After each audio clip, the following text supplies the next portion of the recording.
하갈은 드디어 아브라함과 사레를 떠나서 도망을 치게 되었습니다. 6절의 말씀입니다. 아브라함이 사레에게 이르되 당신의 여종은 당신의 수중에 있으니 당신의 눈에 좋을 대로 그에게 행하라. 사레가 하갈을 학대하였더니 하갈이 사레 앞에서 도망하였더라. 도대체 그 핍박과 압박이 얼마나 심각했으면 한 지붕에서 사느니 광야에서 죽을 위험을 안고 도망을 쳤단 말입니까? 더군다나 하갈은요, 홀몸이 아니었습니다. 아브라함의 아이를 잉태하고 있는 상황이었죠. 그런데 이 아이의 아빠라고 하는 사람은 얼마나 무능합니까? 결국 하갈은 아무것도 의지할 것 없이 이 광야로서 도망을 치게 된 것입니다. 그러나 아무도 하갈이 집에서 사라졌다는 것을 눈치챈 사람이 없었습니다. 그녀는 밤중에 새벽 미명에 인적이 드문 시간에 도망을 쳤을 것입니다. 그리고 성경은 하갈을 주목하고 있습니다. 오늘 본 말씀 16장 7절에서 10절입니다. 여호와의 사자가 광야의 샘물 곁 술길 샘 곁에서 그를 만나 이르되 사레의 여종 하갈아 내가 어디서 왔으며 어디로 가느냐. 그가 이르되 나는 내 여주인 사레를 피하여 도망하나이다. 여호와의 사자가 그에게 이르되 내 여주인에게로 돌아가서 그 수하에 복종하라. 여호와의 사자가 또 그에게 이르되 내가 내 씨를 크게 번성하여 그 수가 많아 셀 수 없게 하리라. 천사는 하갈에게 다시금 돌아가라고 말씀하고 있습니다. 그리고 다음과 같이 이렇게 복을 내려주죠. 하나님이 너를 돌봐주실 거야. 너에게 복을 내려주실 거야. 그러니까 너는 다시금 돌아가. 이렇게 말했다는 것입니다. 그리고 나서 천사는요, 이 복을 좀 더 구체적으로 설명해 줍니다.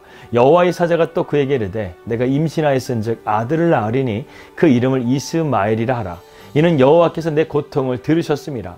그가 사람 중에 들나귀 같이 되리니 그의 손이 모든 사람을 치겠고 모든 사람의 손이 그를 칠지며 그가 모든 형제와 대항해서 살리라 하니라.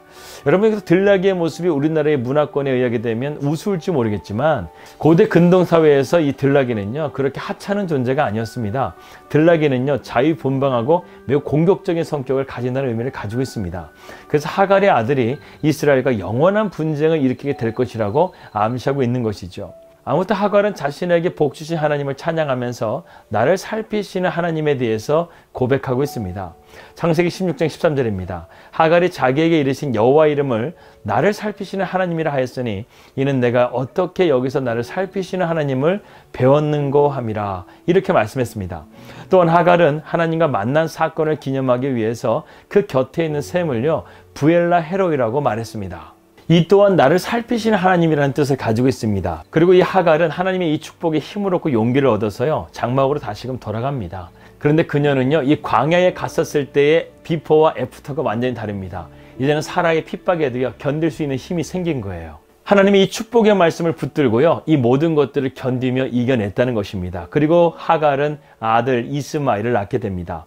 아브라함은 하갈이 경험한 것과 하나님의 약속의 말씀을 분명히 하갈에게 들었고 그녀의 뜻에 따라서 아들의 이름을 이스마엘이라고 부르게 합니다. 이스마엘이 태어날 때 아브라함의 나이는 86세가 되었습니다. 시간을 뛰어넘어 보자면 앞으로 아브라함이 약속의 자녀 이삭을 낳을 때까지는 무려 14년이 남게 되었습니다. 우리는 신앙생활을 할 때요, 이 문제만큼은 좀 하나님이 빨리 응답해 주셨으면 하는 그런 서두른 마음이 들 때가 있습니다. 그런데 대부분은요, 내 뜻대로 되는 것이 아니라 하나님의 뜻대로 된다는 것을 우리는 깨닫게 되죠. 왜냐하면 그 일이 하나님의 일이라고 한다면 하나님의 때에 이루어지는 것이 맞기 때문에 그렇습니다. 그래서 창세기 16장의 말씀은요, 아브라함이 이 서두름 때문에 하나님의 약속의 자녀를 얻지 못하게 되고 결국에는 그 결정 때문에 많은 사람들이 아파하고 힘들게 되는 그런 결과를 우리는 보게 된다는 것입니다. 언제나 서두르면 탈이 납니다. 우리는 하나님의 때를 기다릴 수 있는 인내의 열매를 잘 맺어야 되겠습니다. 그런데요, 인내의 열매는요, 성령의 열매잖아요. 그러므로 인내는 우리의 노력으로 맺어지는 것이 아니라 성령의 도우심을 통해서 맺어지게 되는 것입니다. 그러므로 어떤 문제를 놓고 마음이 서둘러 지루할 때 우리는 잠깐 멈춰서서요, 하나님의 뜻을 묻는 기도의 자리로 나가야 됩니다. 우리가 어떻게 되었단 하나님을 신뢰하며 하나님의 때를 기다릴 수 있는 이 인내의 기도가요, 반드시 필요하다는 것이죠. 우리가 하나님의 타이밍보다 앞서 나가게 되면 결국에는 부차적인 피해가 생기게 됩니다. 자신만 괴롭게 되는 것이 아니라요, 주변 사람들까지 힘들게 한다는 것이죠. 그러므로 주님을 온전하게 신뢰하고 그분을 기다릴 수 있는 것이요, 가장 좋은 선택이 되는 것입니다. 기다리는 것 물론 쉬운 것은 아닙니다.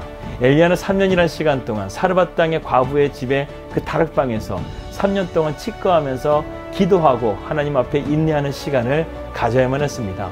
하지만 그 시간을 통해서요, 엘리야는 마지막에 이 사르밧 과부의 아들을 살리는 놀라운 믿음의 역사를 우리에게 보여준다는 것이죠. 엘리야가 그 가운데서 불평하고 원망했다고 한다면 그 놀라운 기적을 보지 못했을 것입니다. 그리고 갈멜산의 영적인 전투 가운데서 그는 승리하지 못했을 거예요. 하지만 그는 그 시간을 하나님을 바라보면서 하나님의 뜻을 구하면서 믿음으로 나갔다는 것이죠. 그렇게 해서 850대 1로서 갈멜산의 영적인 전투를 멋지게 승리하게 됩니다. 오늘 말씀을 보게 되면요, 하갈에게 하나님의 약속의 말씀을 주자 하갈은 다시금 돌아갈 힘을 얻었고 사라의 압박도 견딜 수 있는 강한 여인이 되었습니다. 우리도 하나님의 약속의 말씀을 제대로 붙들고 나아갈 수만 있다고 한다면 우리는 담대해지게 되고 용기를 갖게 되고 어떤 상황 가운데서도 견디고 이길 수 있는 믿음의 자녀가 될 줄을 믿습니다. 주님은 우리에게 복 주시기를 원하십니다. 그런데 하나님께서 우리에게 고난을 주신 것은요, 우리로 하여금 고난을 통해서 성숙하게 하시고 이것을 잘 이겨내게 되면 주님의 축복이 준비되어 있다는 것을 깨닫게 하기 위해서 때로는 우리의 삶 가운데 고난이라는 것을 허용하실 때가 있다는 것이죠. 때로는 여러분의 결정이 가족이나 친구들을 힘들게 할 결정들이 있다고 한다면 잠깐 멈춰서서 먼저 기도하십시오. 하나님의 전능하신 소원을 깊이 생각하십시오. 하나님은 당신의 도움을 필요로 하지 않으십니다. 하나님께서 그것을 정말로 원하신다고 한다면 우리가 행동하지 않아도 하나님은 알아서 그 일을 행하실 것입니다. 우리의 믿음만 준비된다고 한다면 하나님은 언제든지 그 일을 행하실 수 있다는 것을 믿고 우리가 더욱더 믿음 안에서 훈련되어지고 성숙한 믿음으로 나아갈 수 있기를 바랍니다. 오늘 하갈이 깨닫게 된 여호와의 살피심, 부엘라 헤로이, 이 하나님을 우리가 믿음으로 바라보면서요, 오늘도 승리하며 나아갈 수 있는 우리 날마다 기막힌 정오 식구들 되시기를 주 예수 그리스도 이름으로 기도합니다. 기도하겠습니다. 하나님 아버지, 우리의 삶을 살피시는 부엘라 헤로의 하나님이 나의 하나님이 되기를 원합니다. 우리를 살펴주시는 그 하나님을 붙들고 우리가 세상 가운데서 흔들리지 않고 믿음으로 승리케 하여 주시옵소서. 주 예수 그리스도 이름으로 기도하였습니다. 아멘.